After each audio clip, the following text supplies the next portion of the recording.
Welcome back, Nick Lenz's Comic Corner, Classic / Non-Classic. This is episode number 321 and Doubleshot number 251. Okay? First up, Guardians of the Galaxy, Tales of the Cosmos. These are just the backup stories that were printed in Guardians Infinity 8-issue series. This is just a series of fun stories of what these Guardians are up to when they're not together as a big group. Now, there's various different pairs. You have Ben Grimm and Rocket Raccoon, or, you also have Groot and the Thing, Venom and Human Torch, Rock and Kitty Pryde, Rock, Kitty Pryde and Star-Lord, Kitty and Gamora, and, of course, there's this new character, New Space Knights. Now, there are various different stories, 8 different stories in here. Now, Jason Latour only writes one story. He writes To Be a Man. That's what he writes in here. Robbie Thompson writes 2 stories. He writes Lonely Days and Space Knights. And the Space Knights, the origins are pretty much the origin story of the Space Knights appearing here. Jeff King writes Inside Man. Daryl DMC McDaniels and Eduardo Ardina Rodriguez writes Guardians of the Lower East Side. Gary Duggan does Takeout from Tbilisi. Eric Plusky does The Most Dangerous in the Universe. And Jen and Sylvia Skiska does The Ripley, which is the Star-Lord, Kitty Pryde, and Rocket Raccoon story. Yeah, I get the reason why Robbie Thompson did the whole origin story of the Space Knights in here, which is fine because, well, he writes a better Space Knights series, so it makes sense. I mean, there's only one story that actually features Venom in here. Despite the fact, at this point, he was the writer of the Venom Space Knights series. Now it's, the current writer of the Venom title is Mike Costa, who I think the title's coming out next week or two, if I'm not mistaken. Drax himself did have a series, but it has since ended. Ended 2 months ago. It ended. Yes, and 2 months ago. Rocket had a team-up series with Groot, which has since ended after 10 issues, and in next month it's been relaunched simply as Rocket Raccoon. Star-Lord still, of course, has a series, but it's been launched number 1. Kitty Pryde has never had an ongoing series. She's had a couple of mini-series over the years. Gamora is getting her first ongoing series, and it's going to be written by one of the people who co-wrote the script for the Guardians of the Galaxy film. Makes sense. This is just a series of fun stories to read.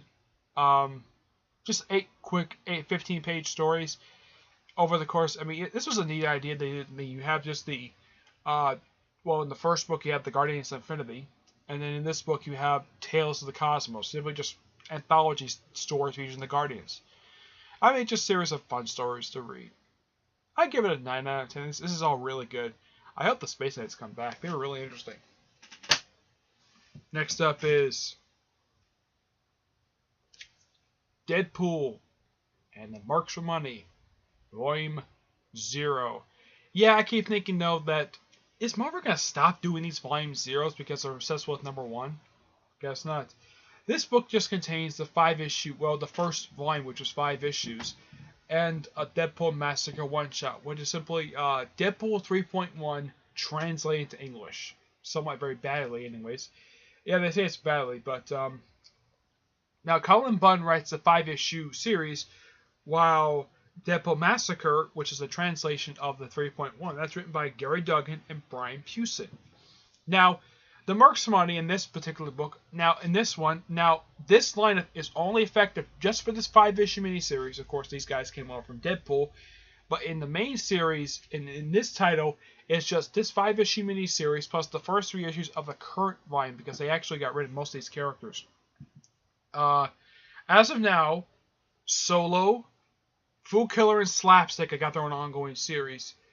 As for Terror Inc. and Stingray, completely unknown what Marvel's going to do with those 2 characters. Stingray's never had an ongoing series. Massacre is still with the group, surprisingly. He's basically the Deadpool from Mexico. That's simply what he is. And he only speaks Spanish. Now, pretty much the story of this one is that these guys get their hands on a Virgilian recorder, which predicts the future. So pretty much they put up with a bunch of supervillains. Now, over the course of this, they run into various different ones, including you have people like Taskmaster, which that's not unusual for him to show up in Deadpool because he's been showing up in Deadpool for years. Evo Deadpool making his first appearance since Deadpool Kills Deadpool shows up in here, plus a character known as the Crime Master. Yeah, he shows up in issue 1. I think he does. Let's see here.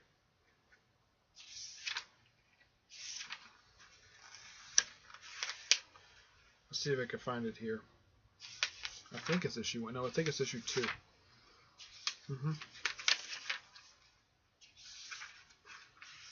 Let's see if I can find them here. Here we go. Let me introduce you to the Crime Master. This is the 4th Crime Master. Now, somebody thinking, who the heck is the Crime Master?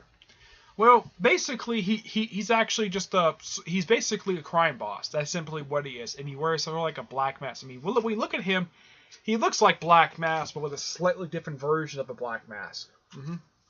Now, there have been 4 different guys who have worn this mask. 2 of whom are related to each other. The other 2 have nothing to do with each other.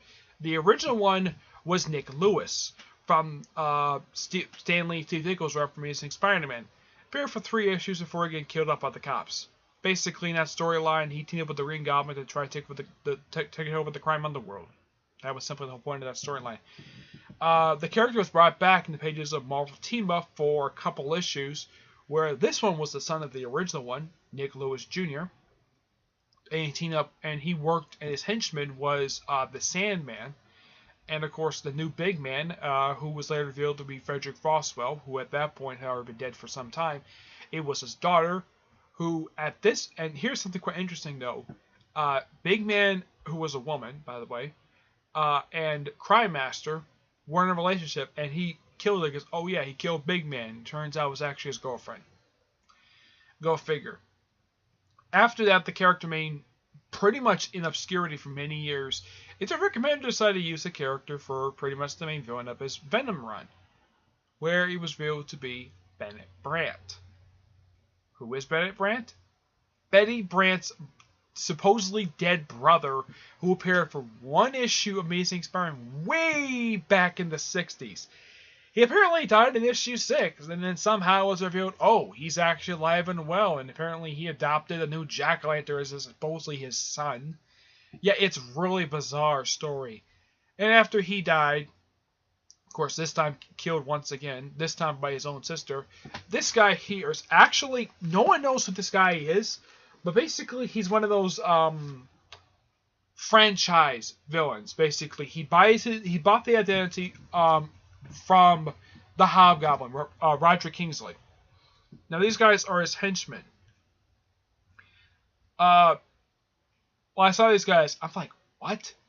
You have villains that are ripoffs of Spider-Man, Hercules, and Hawkeye. That's simply who these guys are. You have Jagged Arrow, a Hawkeye ripoff. Let's see. You also have Death Shield, a Hercules / Captain America ripoff. And Blood Spider, which I think I've heard of this character. I don't know. It's like, okay, Colin Bunn, you're really bringing the obscure villains. Now, Carolyn the Fae, I have heard of this character. She is from the Fearless Defender series, and she's a character Colin Bunn did create, so I'm not surprised she's here. And she has Titana as her bodyguard? Okay. Oh, and this woman standing next to her? Let's see. The woman to her right, that's Titana, Absorbman's wife. The woman to her left, that is the female Scorpion. She's very rarely appeared since her first appearance. Yeah, she's supposedly new Scorpion, but Matt Gorgon is back being Scorpion.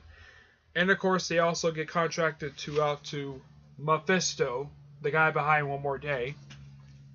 The villain, not the actual guy behind it. Joe Quesada was behind that. Yep.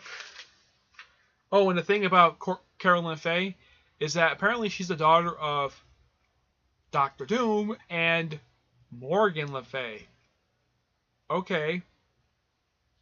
I can kind of buy that, especially since at the end of the Fearless Finish series, Morgan Le Fay did show up. Now I'm thinking though, Doctor Doom, did you have sex with one of the most hottest women in fiction? Good on you, Doom. I would not be surprised if she showed up in the infamous Iron Man series. Let's see, what else? Well, I think they killed off the whole wannabe characters. Let's see. Here's Evil Deadpool, making his first appearance as Deadpool kills Deadpool. As for how he got back to the 616 universe, never explained. I don't think Bunn has ever explained either how the heck he got back. Let's see. Any other villains show up in here? Let's see here. Oh yeah, we also have the Mall Man. Yep, he shows up in here. Let's see. Some scrolls.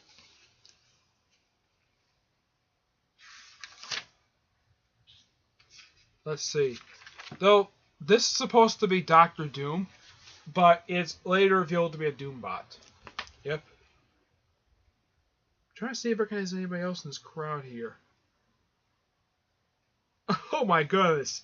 They got frickin' Dr. Bong, a Howard the Duck villain. I'm like, where the heck did they find this guy? Oh look, in the background, right there, is the frickin' Kingpin. Right there. It's the Kingpin. I'm like, what? Oh yeah, you also have the Wrecking Crew. It's like, really, Bun? You put in this comic, you bring in some of the most obscure villains anybody's ever heard of. Brought in Zemo, the Secret Empire. Where the heck are these guys? No one's seen these guys since the 70s. And look, here's the Wrecking Crew. Yeah, this series is pure fun, but really, Bun, did you really decide to dig up the most obscure villains no one is bothered to be using at this point? Oh, look! The Highwayman from US 1. Who apparently is a vampire. I haven't read much US 1, so I don't know. Oh, look! It's the Big Wheel. A former SpiderMan villain. So we got two of them showing up. Okay. Let's see. We got Undead Ninjas. That's probably the Hand. Possibly. Don't know. Let's see. Ooh. It's the Orb. And this is the original Orb. I can tell by looking at him. That's the original Orb. The Johnny Blaze villain. Yeah. This is the first Orb. I'm like, wow.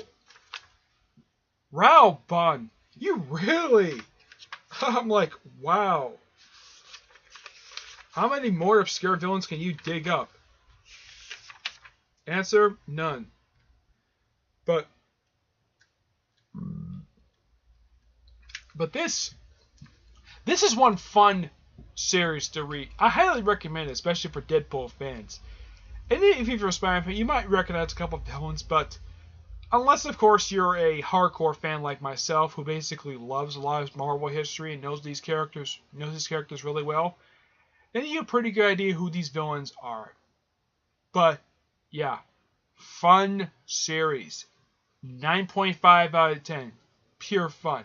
Nothing really bad about this series, but I really wish Colin Bunn would explain how the heck did evil Deadpool get back to 616? Because last time anybody saw him, he was basically in the Dreadpool headquarters. Where somehow he survived. I think even Bunn knows, don't kill off this character because he's a popular character. Don't kill off this version, Evil Deadpool. Don't kill off this Evil Deadpool. But yeah. So, that's it for this episode. Stay tuned for the next episode, which will be episode 322 and Doubleshot number 252. Okay? But until then, I will see you there. Bye.